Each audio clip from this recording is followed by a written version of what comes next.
Game 4 of the match between Alexander Beliavsky and Gary Kasparov that took place in Moscow, 1980. The winner of this match um, will go to the next round in the candidates tournament and would face, I believe it was Victor Korchnoi. Now this was the quarterfinals, which yes, Victor Korchnoi. Um, This was the quarterfinals, which meant it was the first of the matches. There were three candidates matches, and so, but these were the two heavy hitters in the tournament. And it's one of those situations where, like in tennis, sometimes you know the the pairings work out to where you have like the best players playing each other in early rounds, and then one of the best players gets knocked out, and it's bad for the fans. Well, that's the equivalent here by having Kasparov and Beliavsky meet right in the first round. That's it was like having say like in the heyday like Roger Federer and Nadal playing in the first round of the Wimbledon. One of them gets eliminated. It's like, oh man. So that's just to give you some kind of feeling of what it was like with these two guys playing at the time. So here we are in game four, and Beliavsky has the white pieces. Coming off a draw in game three, he's been drawing effortlessly so far when he has the black pieces. So Beliavsky's Queen's Gambit declined Tartakow variation is holding up very strong. So far, Kasparov in games, excuse me, in games one and three haven't been able to make a dent. Although he's been working on this with his team, of course, in between rounds. Now, what's interesting here is that this game four, Kasparov, coming off the win in game two, had played the Terrace defense. Of course, this was regarded as like a second-rate defense, and um, he kind of succumbed to pressure and changed his opening repertoire, and he admits himself that he panicked. He kind of succumbed under the pressure of, you better not bring that terror shot again. You got away with it that time. Don't try to repeat. And so Kasparov in this game, he played something different.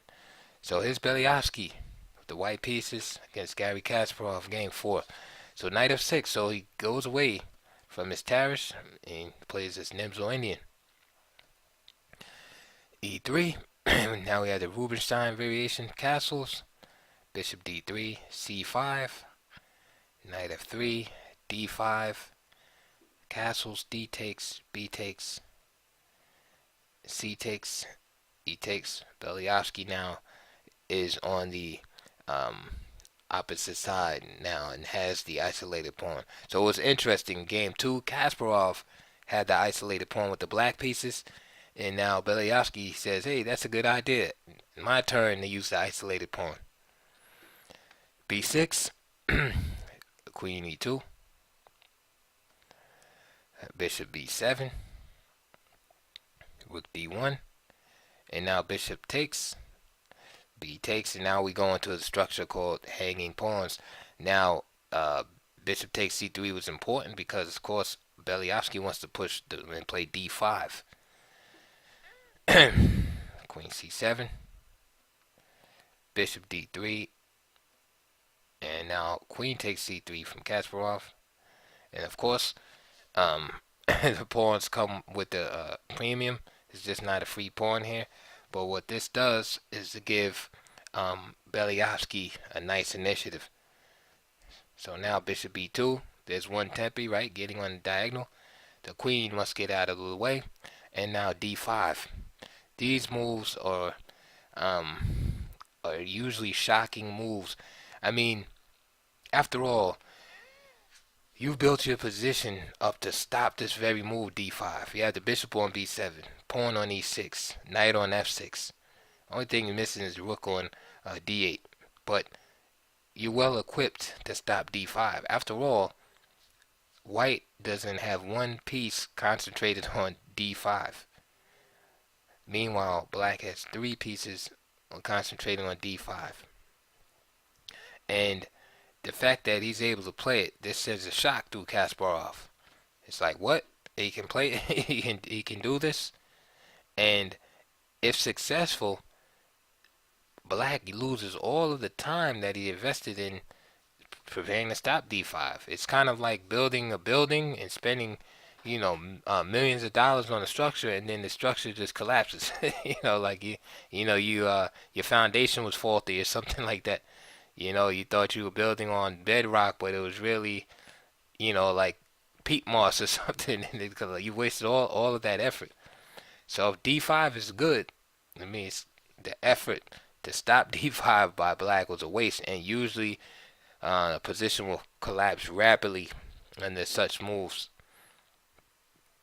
Bishop d5, and now we see the essence of the sacrifice. Bishop takes f6, g takes f6.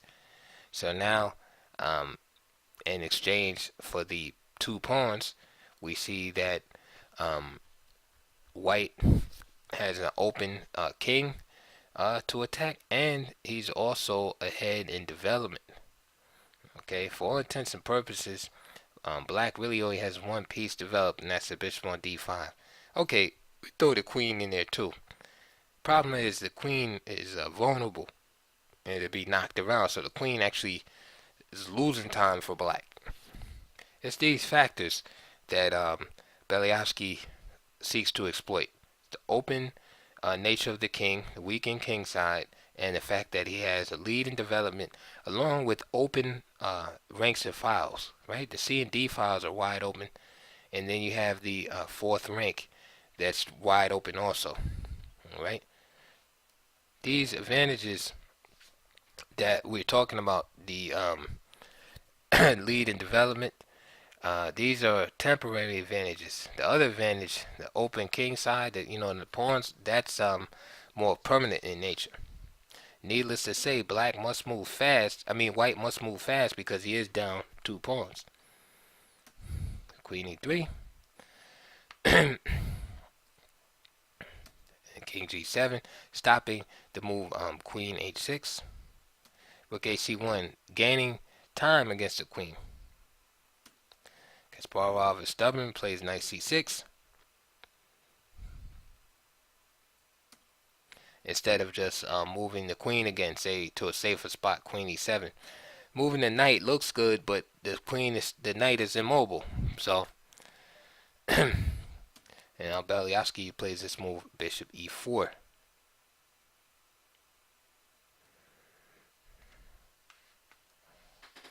And if bishop takes e4, then queen takes e4 is winning, because now you have this double attack scenario going on. The queen can't move. That's why this move was faulty. And if he tries to protect it, you just build up again, and you would be winning. This is why after b4, bishop e4, sorry, queen d6. So now bishop takes, e takes. So now black incurs more pawn weakness. And Beliavsky plays rook c4. Okay, trying to remember I was talking about the fourth rank, utilizing the open ranks and files. Another powerful move here is knight h4, threatening the fork. Right here.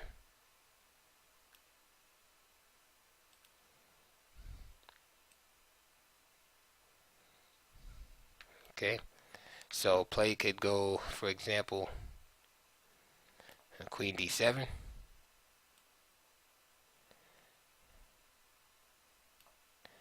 And maybe perhaps queen e4. And black has to be very careful here. Not lost or anything, but it's a dangerous position to play practically over the board. So you have to be careful. You make one mistake, it's over.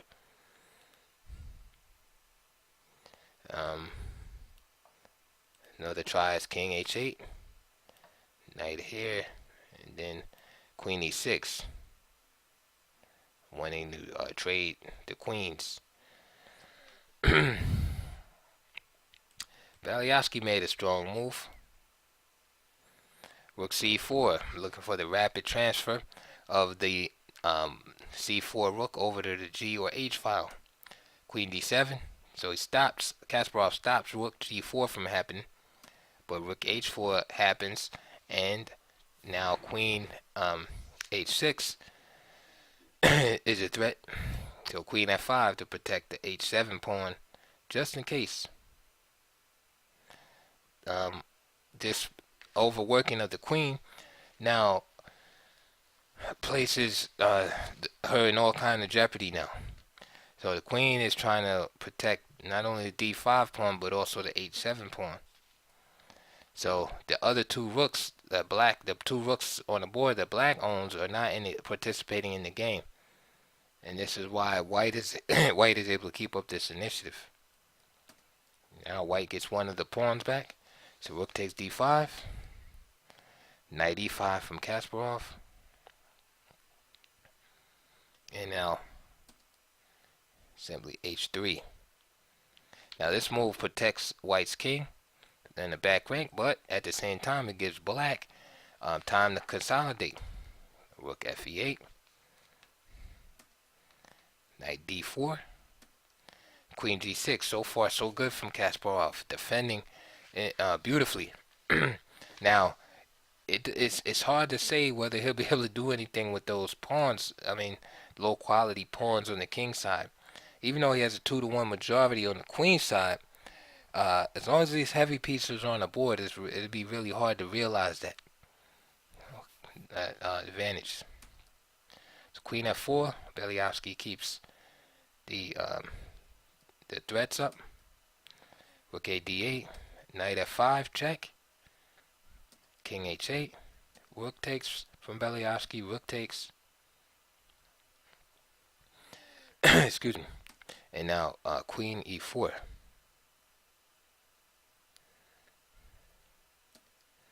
Rook c8. King h2, just getting out of the way of check on rook c1. Rook c4. So here's the big idea from Kasparov. Right, it looks like he's close to consolidating. Queen a8, queen g8, and queen takes a7. So now white gets his pawns back and still has all the activity that he had earlier. So this means that white still has the attack, but now it's attack plus the pawns that he invested for the attack. So that means bank. That means he's better. All right. So that's called a good investment. Rook takes h4, knight takes h4, queen g5. And the problem is although the immediate mate is over, the mating attack is over, black's pawn structure is just indefensible.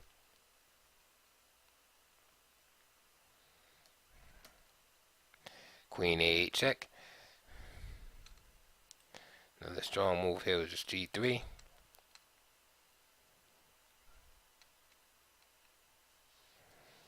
And let's say try to just throw some kind of move in there. King g7. Then simply queen takes b6. f4 doesn't work on account of knight c. Well, it works, but not like you think. Knight c6, and then you're attacking the queen also. So then queen takes b6. Queen d5. And white is still much better, but it's not a fork. So queen e8 check. King g7. Queen e4. Beliavsky's being real careful. This brings back to the center. It protects his knight without moving his kingside pawns. h5, and here's the big blunder here by Kasparov. Right, he was worse here, but he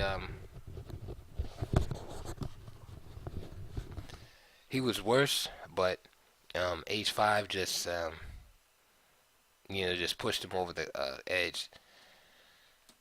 Knight G6 was a little bit more sound defense. Say Knight F5, King G8, Queen E8, and Knight F8. And then you're gonna using the knight to protect. All right, this is Black's last real effort at defense. Now he probably get ground down, in 40 moves, but nevertheless, that's the best defense there. Is kind of huddling up with the pieces and using the knight and queen around the king. With the move h5, it weakens the defenses a little more. Now, and then after knight f5 check, king g6, there's really no other way. Like, say if he just went to king h8 or something like that, he just got this fork. So that's it. Imagine losing like that, right? Two top grandmasters. I mean, it's been worse, I guess, right? Because I should make a video on one move blunders, man. Oh my goodness, you want to feel bad when you lose.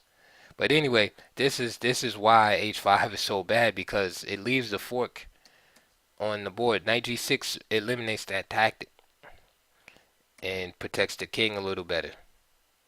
So there it is again, just to show you.